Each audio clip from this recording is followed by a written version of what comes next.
Morning guys, girls. I haven't done a video for about a week, apart from a couple of little training things yesterday and today. Basically, that's because I've had the real bad flu for the last week or so. So, I'm just doing a little story today so I can get something uploaded. And what I was going to do today, I was going to do accessing the healthcare for whatever reason when you're in prison, and I'm going to go back to about 20 years ago to 2003. So we're in the noughties now. We left the 90s and we're in the noughties, and I was on remand for nearly a year, and what it was, I kept getting really bad migraines and stuff, and pains in my kidneys as well.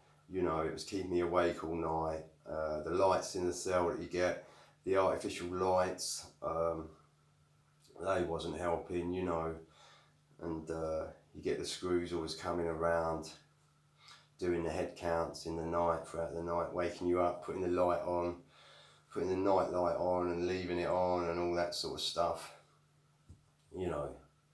But a lot of the time, the screws are quite quiet. They do their job quietly, but sometimes they do make a noise and they're waking you up throughout the night. Whether they're doing it on purpose or not, that's not for me to answer. But like I say, I was getting these bad migraines and really bad pains in my kidneys. I was spending a lot of the day just lying flat on my bed on my stomach, because I was in agonising pain,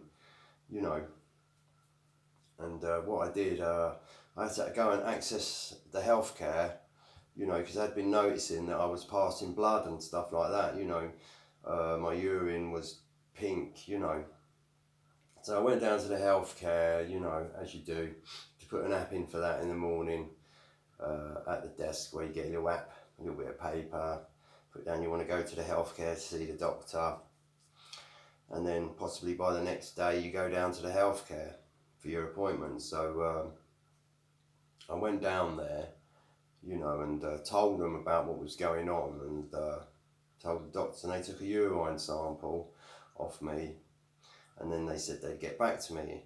So I went back to the wing and waited to hear something. And then what happened a few weeks later,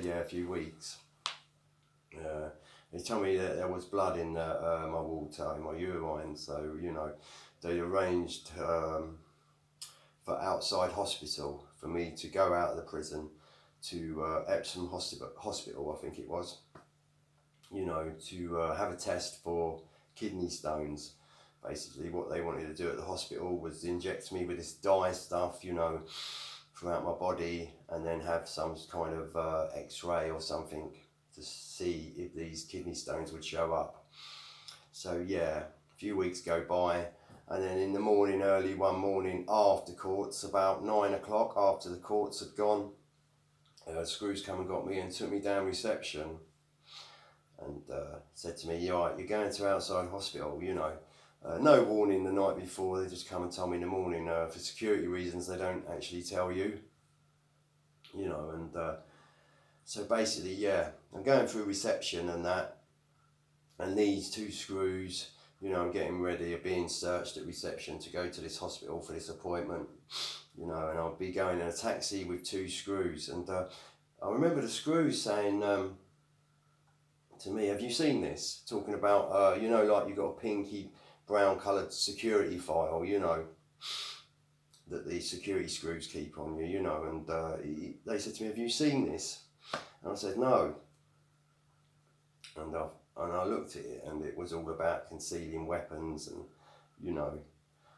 it wasn't really that good seeing that. And what actually happened though, during this time, we're just about to go out of the prison, and then after they said that about the security file, something came through on the radio saying that my appointment wasn't going ahead until another time. I'd already waited quite a while, So basically, they took off the chains, the ankle chain, and the cuffs and all that. And then, you know, eventually I went back to the wing, back to my cell, you know, and they said, and I said to them, why did that happen? But they never told me. But basically, I wasn't cleared for security to go out of the prison at that time. You know, I wasn't convicted. I was on remand, and I was awaiting sentence at the waiting trial. Sorry, at the Old Bailey.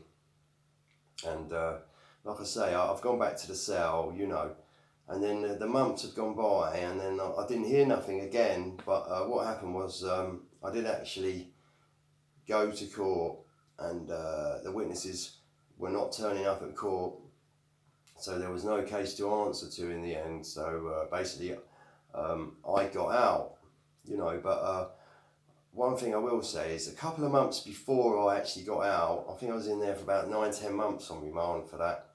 I spoke to someone who had spoken to one of the witnesses, and they said they've withdrawn their statements and stuff like that, you know, and they wouldn't be attending court.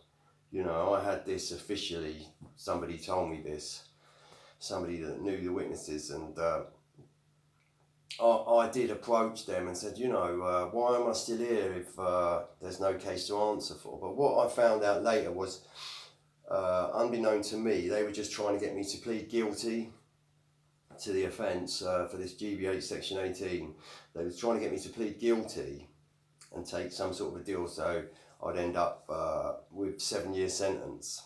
So they said, if I pled guilty, you know, if I get found guilty, it's possibly going to be a lot worse, you know, possibly double figures and that. But I stuck to my guns and said, no, I won't be doing that, you know. And right to the last minute, even though I knew the witnesses weren't coming, they were still trying to get me to do this plea bargain, and I stuck to my guns, and basically the case was dropped because the witnesses